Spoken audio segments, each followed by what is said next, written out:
పరకమణి కేసులో కీలక ఫిర్యాదుదారుడిగా ఉన్న సతీష్ కుమార్ మృతదేహానికి పత్తికొండ ఎమ్మెల్యే కేఈ శ్యాంబాబు నివాళులర్పించారు. మృతుడి కుటుంబాన్ని పరామర్శించిన ఎమ్మెల్యే వారికి ధైర్యం చెప్పారు. గత ప్రభుత్వం చేసిన తప్పిదాలను కప్పిపుచ్చుకోవడానికి సతీష్ కుమార్ హత్య జరిగి ఉంటుందని ఎమ్మెల్యే ఆరోపించారు.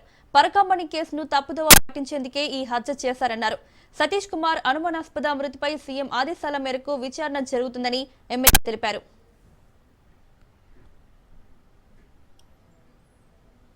గారి కార్యక్రమ దాంట్లో అవకతవకలు జరిగినాయో దానిపైన ఎంక్వైరీగా ఉండే మనిషిని సిఐ యాంకర్ని మరి ఫస్ట్ క్లాస్ క్యాబిన్లో ప్రయాణం చేస్తుంటే మరి అట్లాంటి వ్యక్తిని దొరికించుకొని ఇంత ఘటన జరగడం చాలా బాధాకరం.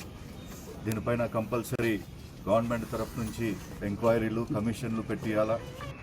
ఎంక్వైరీ చేయడానికి పోలీసులు ఉన్నారు. ఆ ఎంక్వైరీ చేస్తుంటే కూడా ఏదో ఒక రూపంలో ఎంక్వైరీ రాంగ్ పోవాలా అని భయపడడానికో లేకపోతే వేరే వాళ్ళందరినీ కూడా ఒక ఎగ్జాంపుల్ క్రియేట్ చేస్తే వేరే వాళ్ళు కూడా ముందరు రారు.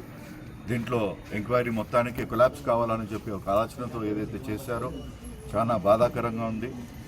మేము చంద్రబాబు నాయుడు గారి దృష్టికి, లోకేష్ బాబు గారి దృష్టికి, డిప్యూటీ సీఎం పవన్ కళ్యాణ్ గారి దృష్టికి ఇవన్నీ తీసుకొని పోయి ఇది ఎందుకు జరిగింది, ఎలా జరిగింది, ఎవరైతే ఇంకిలో ఉన్నారో కంపల్సరీ ఆరా తీసి ఇక్కడ ఉన్న వీళ్ళకి కుటుంబ సభ్యులకు అందరికీ న్యాయం చేయాలని చెప్పి కోరుతూ